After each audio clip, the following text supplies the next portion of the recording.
நம்ம சேனல் தொடர்ந்தாப்புல நீங்கள் வீடியோக்களை பார்க்க நினச்சிங்கன்னா நம்ம சேனலை சப்ஸ்கிரைப் பண்ணுங்கள் கீழே பெல் சிம்பிள் இருக்கும் அதையும் கிளிக் பண்ணுங்கள். சரி வாங்க நம்ம வீடியோக்குள்ளே போகலாம். வணக்க நண்பர்களே. கையில் சாப்பாட்டு தட்டுடன் வகுப்பறை வாசலில் சிறுமி நிற்கும் அந்த புகைப்படத்தை பார்த்தால் சற்று கலங்கத்தான் செய்கிறது. தெலுங்கானாவை சேர்ந்தவர் ஸ்ரீனிவாஸ். புகைப்பட கலைஞரான இவர் அங்கிருக்கும் ஒரு முன்னணி ஊடகத்தில் பணியாற்றி வருகிறார். கடந்த புதன்கிழமை அன்று குடிமால் கபூர் என்னும் பகுதியில் டெங்கு பாதிப்புகள் குறித்து புகைப்படம் எடுப்பதற்காக சென்றுள்ளார்.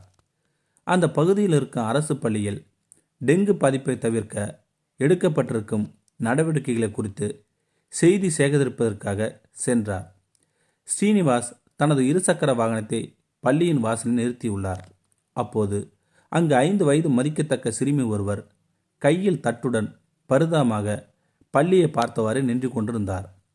அதை பார்த்த ஒரு கணம் கலங்கிய அவர் உடனடியாக தனது கேமராவில் அந்த சிறுமியை படம் பிடித்தும் உள்ளார். அதன் பிறகு சிறுமியிடம் பேச்சு கொடுத்த ஸ்ரீனிவாஸ், எதற்காக இங்கு காத்து கொண்டிருக்கிறாய், பள்ளிக்குள் செல்லவில்லையே என வினாவியிருக்கிறார் அந்த ஸ்ரீனிவாஸ். அதற்கு சிறுமி தனது பெயர் ரேவதி என்றும் தான் அந்த பள்ளியில் படிக்கவில்லை எனவும் பதிலளித்து உள்ளார். தினமும் பள்ளியில் மிச்சமாகும் மதிய உணவை வாங்கி சாப்பிட வருவதற்காக சிறுமி கூற ஸ்ரீனிவாஸ் அதிர்ச்சியடைந்து இருக்கிறார். மறுநாளே தான் பணிபுரியும் ஊடகத்தில் இது சம்பந்தமான செய்தியை பசியின் பார்வை என்ற தலைப்பில் சிறுமியின் புகைப்படத்தை வெளியிட்டுள்ளார். அது சமூக ஊடகங்களில் வைரலாகி பரவி வருகின்றது. இதையடுத்து குழந்தைகள் உரிமைக்காக இயங்கும் ஒரு சமூக நல அமைப்பின் கவனத்திற்கு இந்த செய்தி சென்றுள்ளது.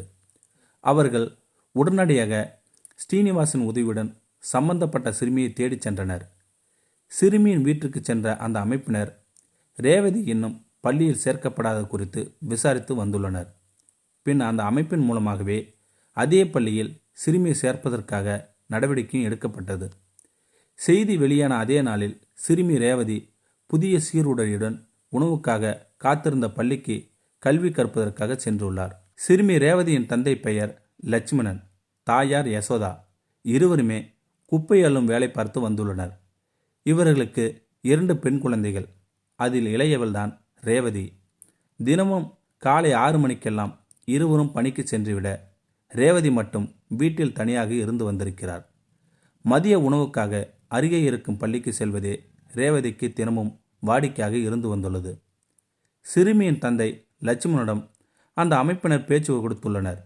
என் பெரிய பொண்ணு ஏற்கனவே ஹாஸ்டல் தங்கி படிக்கிறா, இவளையும் படிக்க வைக்கணும் ரொம்ப ஆசை. அதுக்காக இந்த வருஷம் ஆரம்பத்திலே ஸ்கூலில் போய் கேட்டோம். ஆனால் 5 வயதுக்கு குறைவாக இருக்கிறவங்கள இப்போ சேர்க்க மாட்டேன்னு சொல்லிட்டாங்க. இல்லைனா அப்போவே சேர்த்துருப்போம். இப்போ அவள் ஸ்கூலுக்கு போகிறது சந்தோஷமாக இருக்குன்னு வெகுளித்தனமாக கூறியிருக்கிறார் லட்சுமணன். வயிற்று பசியுடன் பள்ளியின் வாசலில் காத்திருந்த சிறுமிக்கு இன்று அதே பள்ளியில் கல்வி என்னும் காலத்தால் அழியாத அறிவு பசியை நிரப்ப பெறச் சென்றுள்ளார் அந்த சிறுமி.